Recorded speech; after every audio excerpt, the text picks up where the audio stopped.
C'est encore moi, Kenzo Mukendi, membre simple de l'UDPS pour la deuxième vidéo. J'ai déjà lancé la première vidéo. Évidemment, la première vidéo au cours de laquelle je vous ai présenté le regret de Corbeil Nanga, Corneille Nanga, qui est un Congolais sale de mauvaise qualité, qui s'est fait prisonnier, vassal, esclave du Rwanda, évidemment pour détruire, pour combattre son pays, son propre pays. Et évidemment, pour aider les Rwandais à voler nos terres, à voler le Kivu. C'est ça l'objectif de Corbeil Nanga. Voilà. Donc, il a parlé. Bon, dans la première vidéo, en tout cas, j'ai vraiment parlé. On a parlé aussi de l'unité au sein de l'UDPS. Voilà, cimenté par le président Félix Tshisekedi. Ça s'est passé hier. J'ai aussi parlé des manœuvres des kabylistes, voilà, qui veulent jouer au dilatoire avec, soi-disant, il y aurait des faux signatures dans des pétitions, chose qui a été démentie catégoriquement par les députés. Voilà, les députés qui ont écrit des lettres à la commission confirmant leur signature. Voilà, c'est un peu ça. Bon, dans la première émission, vous aimez, vous partagez, ma chère sœur Nelly Kabamania, je te salue, maman Inej, Matos de Jorine, maman Georgette Moukouna, je vous salue, Joseph Roger Kambala, Willy Bocha, Willy Tchekabou, Désiré Kassonga, maman Odite Oreille, Bopanza, maman Alice Nsona, maman Lorena Note. Voilà. Alors, dans la deuxième vidéo, c'était au cadre de l'UDPS, Didier Tamboué, qui est de Maniema. Il est de Maniema, très populaire à Maniema, un membre de l'UDPS. Au cadre de l'UDPS, voilà, moi, il y a Maniema, et pas, il y a Luamba Fataki, il y a Jean Matoko, il est là au Maniema, très populaire, voilà, donc, leader Nabiso, il y a UDPS na niveau, un des leaders de l'UDPS au niveau du Maniema. Donc, Boyoka, qu'est-ce qu'il a, la réflexion qu'il a donnée, en tout cas, suivant la réflexion, et puis, voilà, c'est une longue vidéo, en tout cas, s'il vous plaît. De la fusion, voilà, vous le faites. Et surtout, le casting qui est fait à la RVA, la police et RVA, demandez pour savoir d'où ils sortent. Moi, je suis de l'UDPS, je ne peux pas mâcher mes mots. Le casting qui est fait à la RVA, 80% sont des gens de l'opposition. Mais attendez, ce n'est pas la première fois que le chef de l'État est sorti du pays et puis est revenu avec quiétude, hein, avec le même personne dont vous parlez. Oui, mais ça, ce sont des plans qui font partie du casting. Ce sont des plans qui sont latents. Ça attend son jour. On l'a essayé de l'avoir à combien de reprises. Celui-là était pour ce jour-là. Il ne faut pas oublier que je viens de parler de son voyage de Karestan. Ça a fait mal. Sans oublier le voyage de Goma, où il y a eu crash d'avion avec l'avion présidentiel et le chauffeur maréchal. Voilà. Ah oui, mais vous parlez plus de technique. Là, ils ont combattu. C'est plutôt monsieur Didier Tamboué qui vient nous faire des analyses, on va dire, comme ça, d'un complot. Mais vous avez plus perçu l'aspect technique. Et à vous entendre, on peut dire que bon, ce sont des cas qui arrivent. Non. Si je parle des aspects techniques, je dis que le sécurité n'est pas suivi. Là, je vois tout simplement les compétences de la haute hiérarchie de la RVA. Pour moi, ils sont incompétents, que ce soit les PC ou les DG, je l'ai dit, parce que moi, j'ai travaillé à l'abraliment.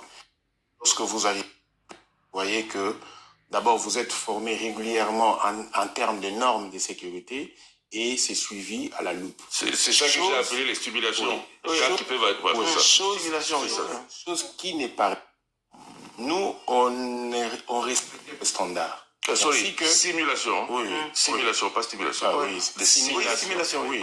C'est-à-dire, nous, étant qu'Ebralima, on respectait le standard. La preuve est que on était coté et suivi par l'équipe de ISO international. Vous avez compris, hein? On a eu des PES. Il n'y a pas d'intellectuels. On a eu des PES. Mais intellectuels, vous écoutez cette intelligence de Didier Tamboué. Il vous parle de la simulation. Simulation. Je laisse aller par stimulation. Non, c'est la simulation. Standard Organization. Et chez nous ici, qui organise le standard?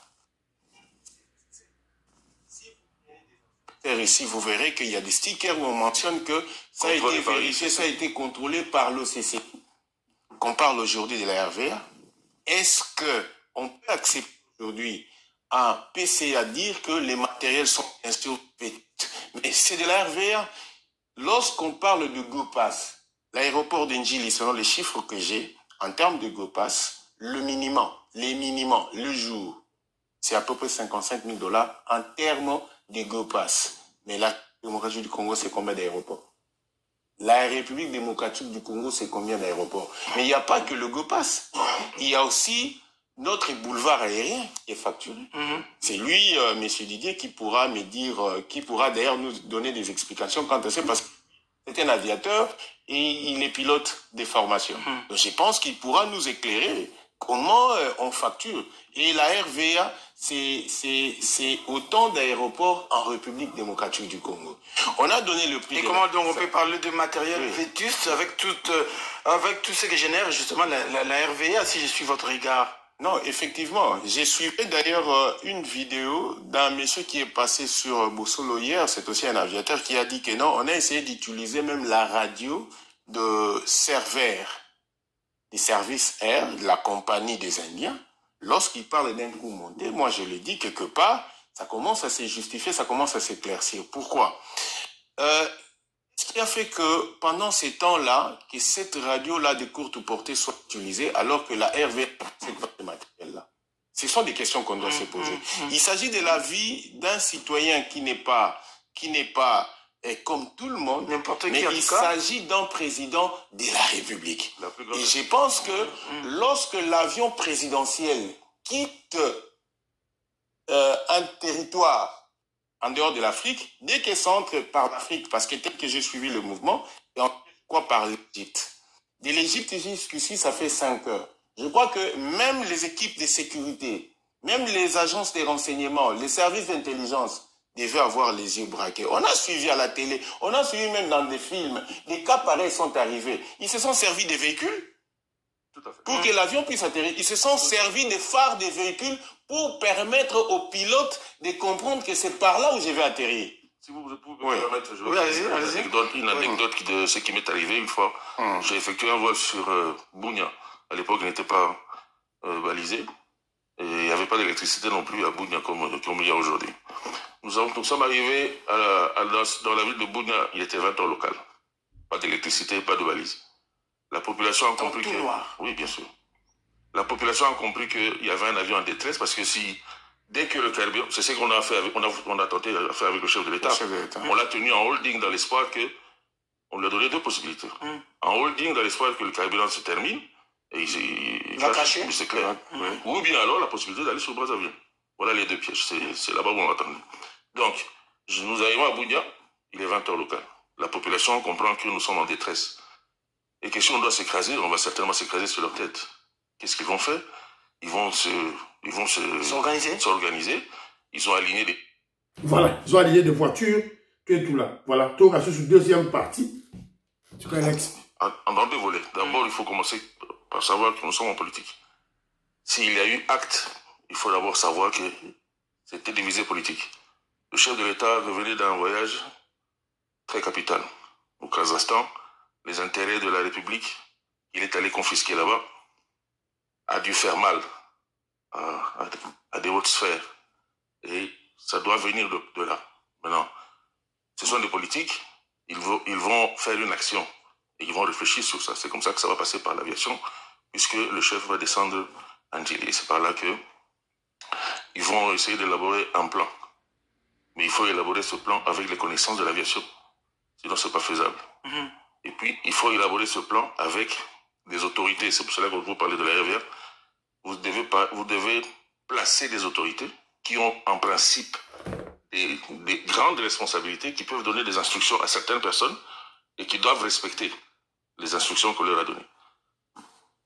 Vous êtes en train de parler au conditionnel ou vous êtes en train d'affirmer carrément? Je préfère parler au conditionnel parce qu'il y a une équipe qui fait des enquêtes. On ne connaît pas les tenants, les aboutissants de ces enquêtes. Je ne suis pas dans cette équipe.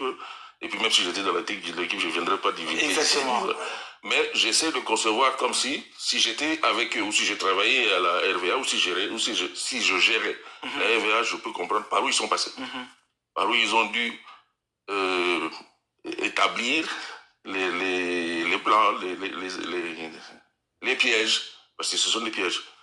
Parler de groupes électrogènes dans l'aviation, dans un atterrissage. C'est toute une aéroport. Enfin... Oui, mais écoutez, l'aéroport, vous faites la différence d'abord. Hein? Il y a les bureaux, il y a les locaux, il y a la piste. C'est deux choses différentes. Normalement, l'approvisionnement en électricité des locaux ne devait pas être le même approvisionnement avec les pistes. Et encore moins avec les aides, l'assistance. Oui, la tour de contrôle, si on peut le dire. La tour de contrôle, et je parle de balises qui sont très nécessaires lorsque un avion doit atterrir. Vous avez les instruments de navigation. Normalement, je ne sais pas comment ça se passe aujourd'hui, normalement, c'est des instruments de navigation. Ces instruments de navigation qui sont de l'aide à l'approche d'un avion devaient être approvisionnés en électricité différemment par les locaux. Voilà. Donc, si, comme M. Patrick dit, le générateur de la RVA était en panne pour ne pas faire fonctionner ni la tour de contrôle, ni les balises. Mais moi, ça m'étonne. Pourquoi vous les avez alignés sur la même ligne? La piste, les VOR et les ILS devaient être approvisionnés différemment. Ils devaient avoir leur groupe à part. Et encore. Pourquoi vous voulez fonctionner avec des groupes? Pourquoi vous n'avez pas fait une centrale électrique, une mini-centrale électrique juste pour eux? Ça vous aurait évité, lorsque vous avez des coupures à la RVA, ça empêche des vols d'atterrir. Bon, encore qu'il faut que le cas arrive pour qu'on pense comme vous êtes en train de penser. Hein? Oui, mais si vous attendez les cas, vous allez faire tuer les gens. Ce sont des choses qui se préparent à l'avance. Ce sont des choses dans des pays qui sont organisés. C'est la prévention, en fait. On prévoit. Oui, on organise des simulations, des cas, des sinistres. Allez demander si ça se fait ici. Alors vous estimez qu'il y a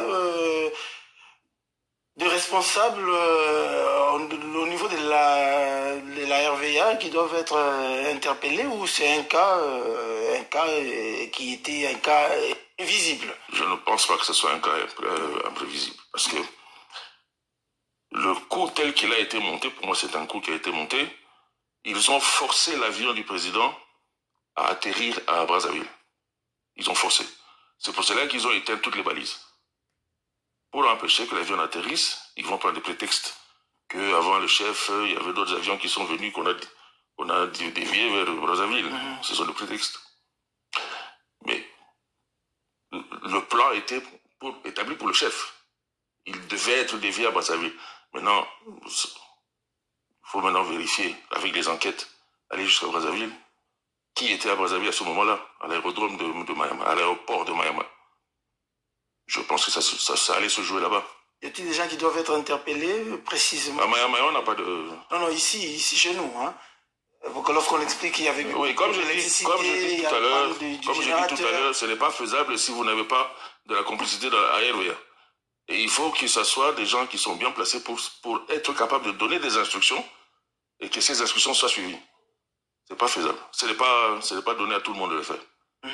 Imaginez, vous avez un chef à vous qui vous donne des instructions. Voilà, vous le faites. Et surtout, le casting qui est fait à la RVA, la police RVA, demandez pour savoir d'où ils sortent. Moi, je suis de l'UDPS, je ne peux pas mâcher mes mots.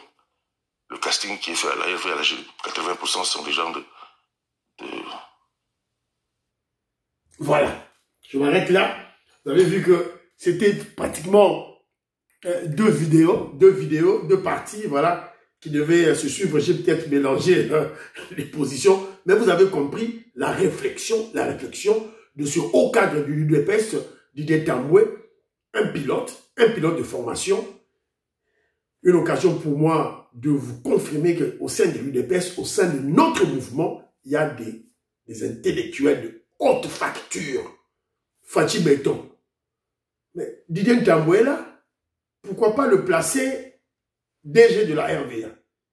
il a la maîtrise, il comprend tout, il est de l'UDPS. Voilà, ce sont des choses qu'on doit éviter carrément. Et aussi, au sein du RVA et même à l'aéroport de Ndjili, on doit placer les combattants de l'UDPS, même ceux-là qui vont faire le service de nettoyage. Partout. Au départ, ils doivent être formés pour le service de renseignement. Voilà. Bana Congo, je te salue. Vous allez connaître Mwanza Moïska Bongadjoubek, président de Sayo, Bana Congo. Le dossier de la RVA n'est pas négligé au sein de l'UDPS. Toujours mettre la rombe là. Il y a eu un coup d'État. Il y a eu un coup d'État manqué et raté. Et je vous signale que le DG de la RVA a été arrêté. Bakangiye. Alors, vous avez eu des UDPS. Bakangiye. Bakangiye. Voilà. Bakangiye. Donc, c'est un peu ça. Je voulais présenter cela pour que nous puissions suivre la réflexion de ce haut cadre de l'UDPS, un grand leader de l'UDPS au niveau de Maniema. Il est très populaire à Maniema, donc ma tête a pour au télématé. Je vous informe, ma tête a pour au télématé.